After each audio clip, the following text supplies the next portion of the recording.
Good morning, everyone. I'm Aaron Malong, Product Development Engineer at EcoFuture Engineering Solutions. Today I'm presenting the Smart Irrigation System, an automated self-watering planter built almost entirely from recycled materials. The problem was simple. The Department of Engineering at May Mall in Lutong, Miri came to us with a waste issue. Discarded plastic, metal scraps, and packaging were piling up, and at the same time their landscaping was still being watered by hand. So, the idea was to use one problem to solve the other. The system uses two discarded 1.5-liter mineral water bottles, one upright as the water tank, the second cut lengthwise into the planter trough. An Arduino reads the soil, and a small pump moves water across when the plant needs it.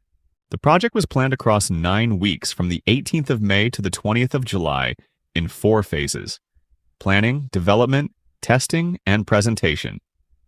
What you're looking at is that original plan, and the reality diverged from it. Planning through to concept selection ran on schedule. Procurement did not. It had 5 days of float, but components weren't ordered until the 3rd of July and the pump came later still, which pushed assembly and testing into the final fortnight. What recovered it was resequencing. Report writing was meant to follow testing, but it didn't depend on the hardware, so I brought it forward and ran it while waiting on parts.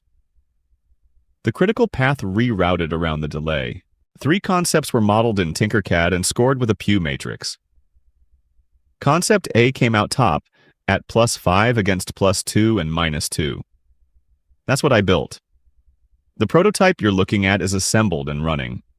The Arduino reads soil moisture from the planter and tank level from an ultrasonic sensor above the water surface. Below 35% moisture, the relay switches the pump on. Above 55%, it stops. That gap keeps the pump from cycling around a single value. Starting with the strengths. The structure costs effectively nothing. Built from waste the mall was already throwing away. It waters on demand rather than on a timer, so it uses less water. And the display shows moisture, tank level, and pump status at a glance. Now the weaknesses, and I'll be straight about these.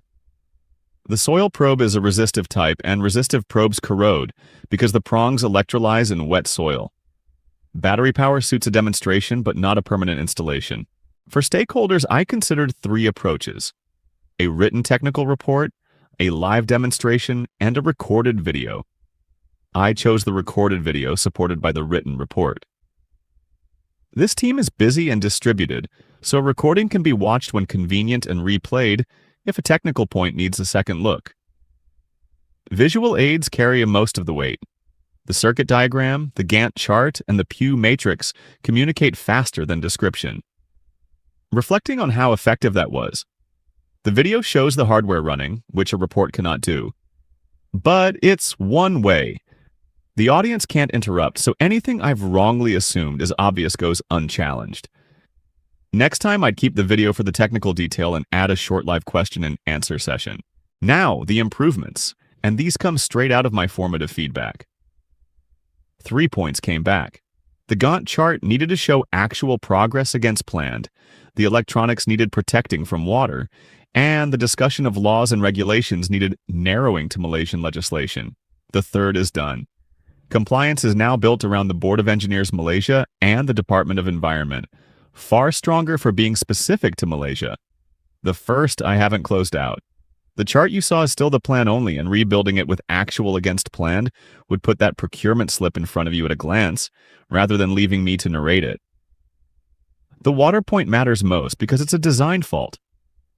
The Arduino, the relay, and the wiring currently sit exposed, right next to an open tank in wet soil. One splash and the board is gone. So the next revision seals the electronics into a housing with cable glands, targeting an IP54 rating, leaving only the probe outside. That takes it from a bench demonstration to something that survives outdoors. Beyond that, a capacitive probe would end the corrosion problem, and solar would remove the batteries. To sum up, the smart irrigation system turns waste the mall was already producing into something that waters the landscaping automatically, using less water. It works, it costs very little, and it has a clear path to deployment.